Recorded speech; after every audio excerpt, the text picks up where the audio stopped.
Hey guys, I'm Jolly from United Streamers, and we're going to be talking about the Live Gamer HD. I'm going to do sort of a review, overview, and tutorial.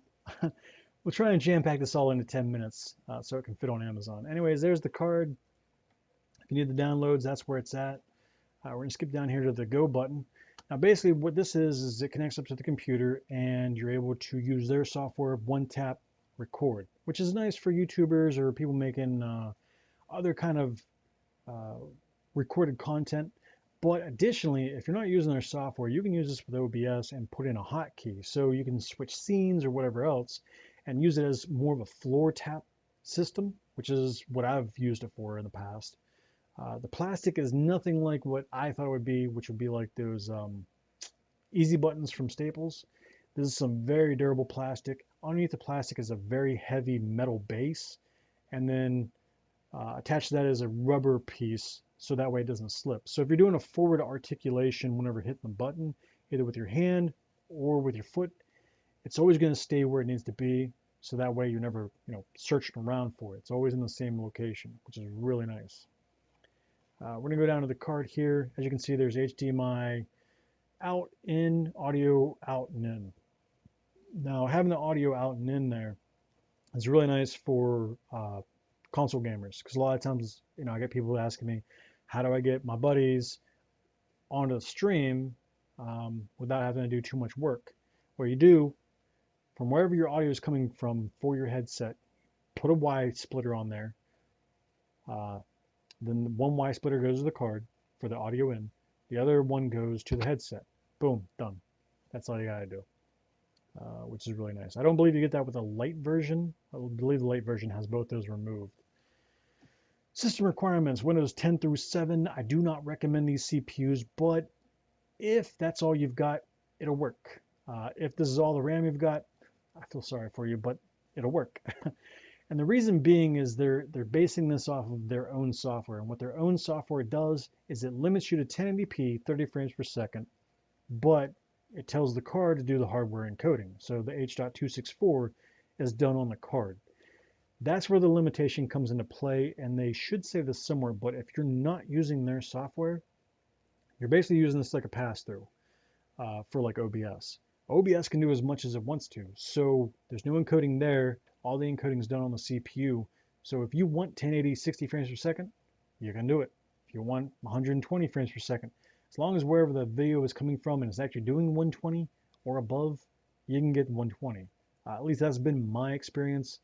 I will double verify with their engineering department and just make sure that is correct. But by side-by-side comparisons, I have noticed that there's a vast difference between doing 30 frames per second through OBS and doing 60 or 120.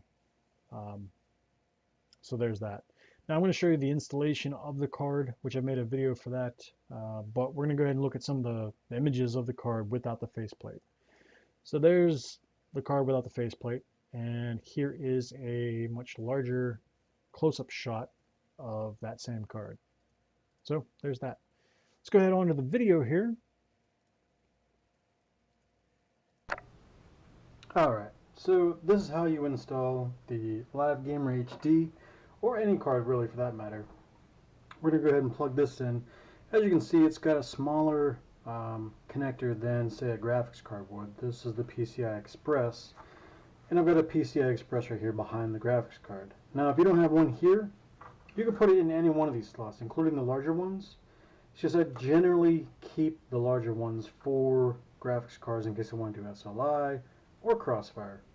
Additionally, just sort of a thing that I do in order to keep the cooling of the graphics card good is, instead of placing this in a slot like right here, that's next up to the graphics card. If I were to put this in there and it didn't have this slot here, I'd put it in the furthest slot away. So that way this can get all the air that it needs and not have any sort of restriction from another card. Sometimes that's not always an option, so do what you can. Now, in order to install this, you're going to have these little slots here that have a screw and a little plate. You just unscrew the screw, slide the plate straight up, and it's out. Hang on to the screw because you're going to need it. What we do is we go ahead and put this guy right down here into the slot. push it down, grab our screw and our screwdriver, and we'll go ahead and put this in. Now, with installing any sort of item into your computer, you do always want to shut off the computer's power. Another good general rule of thumb is to actually switch off the power switch on the power supply itself. All right, so that's as easy as it is. I've seen a lot of people ask me or say, hey, you know, I'm not a tech genius or anything. I don't know how to install these cards and I don't want to screw anything up. But as you can see, I mean, you can't. It literally can only go in one spot. It's not like you can stick this into the RAM slot. So there you go. That's how it's done. Now onto the review. Basically, this is my favorite card that I've ever owned or have had any dealings with. It does what it needs to do. It does it well. Additionally, one of the larger features about things you purchase for your computer is going to be the customer service that you actually get. Now, with support through Avermedia, you generally get a response. I do, at least, within a couple hours. Worst case scenario, 12 hours. And I've never really gone away with not having the information I needed told to me, explained in a way that I can get it done. I see the majority of issues people have had on Amazon or anywhere else is that, Avermedia is constantly updating their firmware and their software to make it, work better than it originally comes out as. No real companies are doing a whole lot of updating of their devices all that well. So what ends up happening is when you update the firmware, you get IRQ conflicts where it still sees that same card, but it's got new information on it, and Windows is kind of baffled. So what you do is you boot up into safe mode. All you do is you go from completely shut down. As soon as you hit the power button, mash on the F8 key, and it'll say start up in safe mode. You select just safe mode.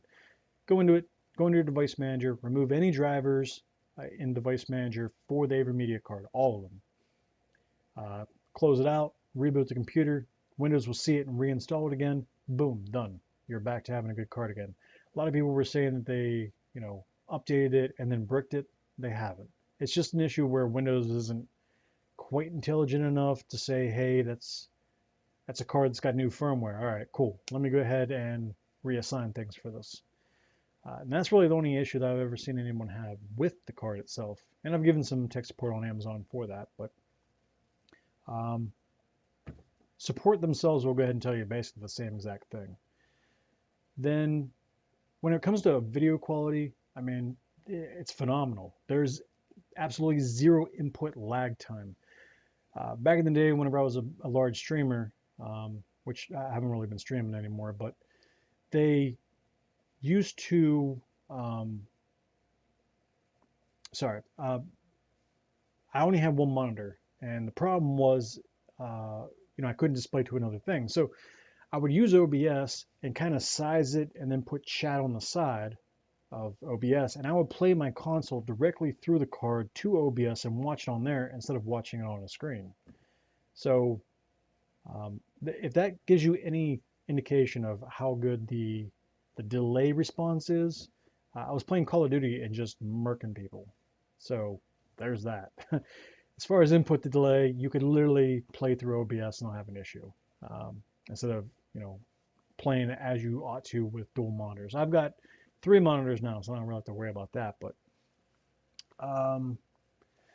build quality wise, I do a lot of electronic work, and the reason why I showed you that is because some of our people in the United Streamers are electronic engineers, and so I know some of them would want to see that. But if you look at the solder points and everything else, which I didn't show the back of the card, but you can see that everything is clean, neat, and compact, just like, if you're designing something yourself, that's exactly how you want it.